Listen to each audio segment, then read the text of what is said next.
So in the last video, we had started with lesson 15, and we came to a point where um, a verb can probably describe the condition or the essential characteristic of that uh,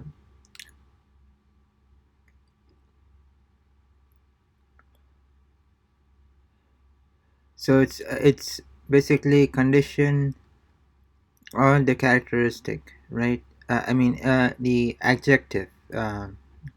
Correction, it's adjective. So for instance, apple is green. It could either mean it's not ripe, and just talking about the condition of the apple, or it could be the characteristic, right? It could be the color in that you normally think about when you talk about green, right? It would mean that. um, so and then basically we can ask questions like how's the apple and what color the apple it is, right? So what could be, when you're talking about what, it would mean the uh, condition, uh, the characteristic, and how it would refer to the condition. So in Spanish, a different verb is used to express to be depending on whether the speaker intends to address a condition or an essential quality. So, la manzana está verde. The apple is green, which is talking about a condition. And la manzana es verde, and the apple is green. But in this case, it's talking about the essence or the characteristic. Um, so, I noticed that they have highlighted or underlined está and es. Está for condition, is as in a sense for. Okay, so I think we left somewhere about here, right? Let's move on. So note how the adjective verde, which is color, which is the green color, in fact, actually changes meaning depending upon whether it's used with ser or estar. um, so all right, so la manzana está verde. Verde here means unripe. La manzana es verde. Verde means green here. So to address condition, use está.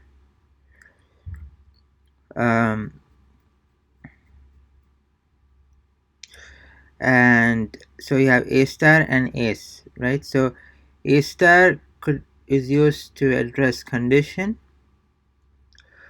and which is an irregular verb and does not follow the standard rules of conjugation for regular AR verbs.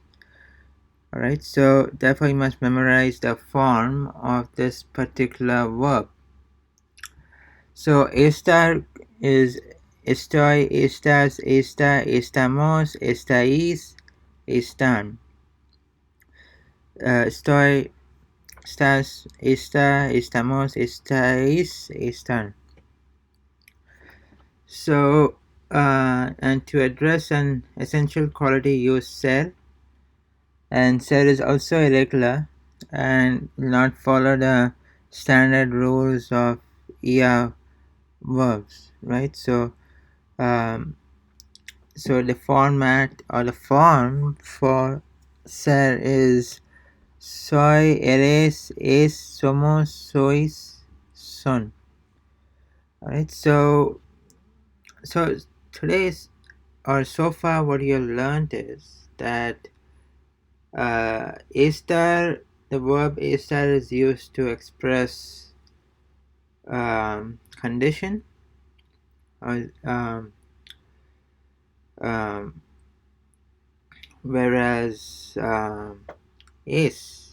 ser is used in terms of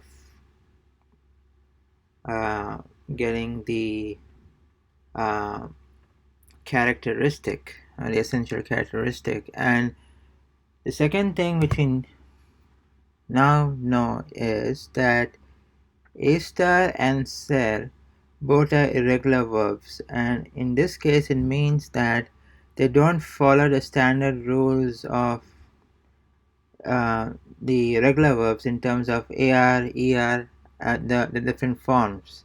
So estar, the forms for estar were the different forms for estar are the forms for estar are different to the AR form, the regular AR form, and the form for ser is also different to the regular ER form. So those are the two main points that we have covered in this video. So in the next video, we'll continue to move on in this section, right? So uh, until then, see you next time.